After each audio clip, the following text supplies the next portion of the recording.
Hi friends, எங்கள் மாமியாவுக்கு வந்து திவசம். அதுக்காக நாங்கள் ஃபேமிலியோடு என்ன பண்ணோம்னா ராமேஸ்வரத்துக்கு போனோம். ராமேஸ்வரத்துக்கு போய் கடல்லலாம் குளிச்சுட்டு அப்படியே கோயிலுக்குள்ளே போயிட்டுருக்கோம். பாருங்கள், எங்கள் வீட்டுக்காரர் எங்கள் பாப்பா போயிருக்காங்க. நான் அப்படியே வீடியோ எடுத்துகிட்டே வந்தேன். நிறையா கூட்டங்க, ஆனால் ரொம்ப கூட்டம் கிடையாது. நாங்கள் இந்த சீசனில் போனதுனால அப்படியே கோயில் தப்பில் இருக்குது பாருங்கள். எங்கள் பாப்பா பேக் மாட்டிட்டு போகிறா பாப்பா.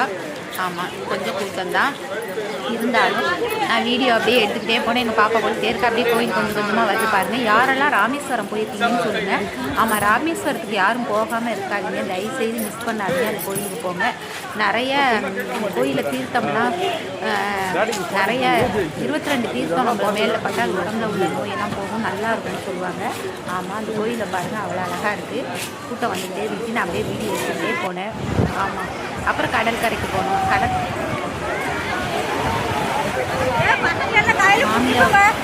மாமியாவுக்கு செய்ய வேண்டிய கடமையெல்லாம் செய்யணுங்கிறதுனால அந்த கோயிலுக்கு போனோம். அந்த மாதிரி கடல் காற்று செம்மையாக வீசுது. நீங்களும் அந்த கோயிலுக்கு போயிருந்தீங்கன்னா எனக்கு கமெண்ட் பண்ணுங்கள்.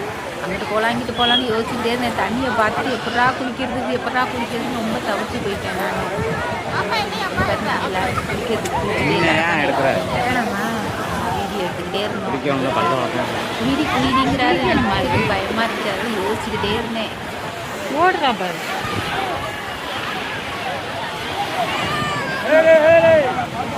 தண்ணியை பார்க்கறதுக்கே எவ்வளோ ஆசையாக இருக்குது பாருங்க.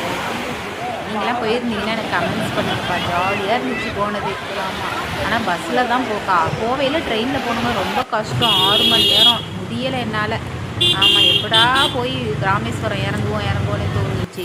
ஆமாம், வரும்போது நம்மளுக்கு தாக்கு பிடிக்காது. ஆனால் பேக் வாங்கிறதுக்காக கடைக்கெல்லாம் போனோம். பேக்கெல்லாம் வாங்கிட்டு இந்த கடையில் தான் குட்டியாக எடுத்தால் போட்டு கிளம்பணும். ஓகே, நீங்கள் கண்டிப்பாக